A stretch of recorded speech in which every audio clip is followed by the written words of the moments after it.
Pessoal, e para finalizar, eu vou mostrar para vocês como calcular o crescimento relativo.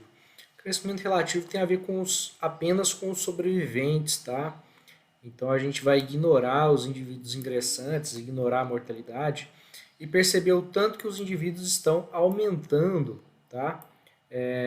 Anualmente o diâmetro ou a área basal aqui nesse caso, tá? Então, nesse caso, o que a gente vai precisar?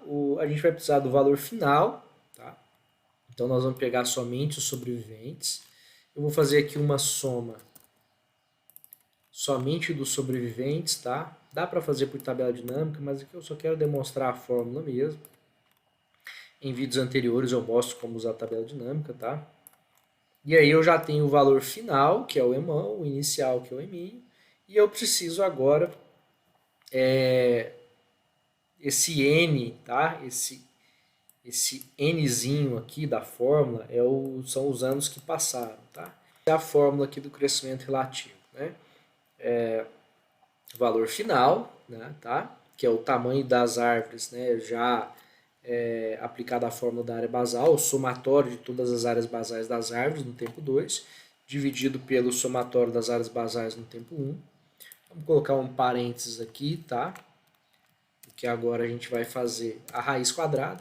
Não tem raiz quadrada no Excel, né? Mas se você coloca 1 dividido por um número, é como se você estivesse levando a raiz quadrada daquele número. Vamos fechar aqui esse parênteses, tá? Para que isso seja feito. Subtrai 1. Subtraímos 1. Multiplica por 100. Você tem um crescimento relativo aí de 2,2%, tá? Então esse é o crescimento relativo das árvores que estavam vivas, tá bom? Ah, Wagner, mas por que isso vai servir para mim? Na verdade, isso é muito interessante quando a gente avalia espécies diferentes, tá? Então, quando você calcula para as diferentes espécies, você consegue perceber qual espécie tem um crescimento relativo maior do que a outra. Vamos fazer um exemplo aqui, tá? Eu vou copiar esses dados para uma outra planilha aqui. Eu vou eliminar os dados, esses dados iniciais aqui de ingressantes de mortalidade, para ficar fácil da gente mostrar algumas coisas aqui. Selecionar os dados, inserir, tabela dinâmica, ok.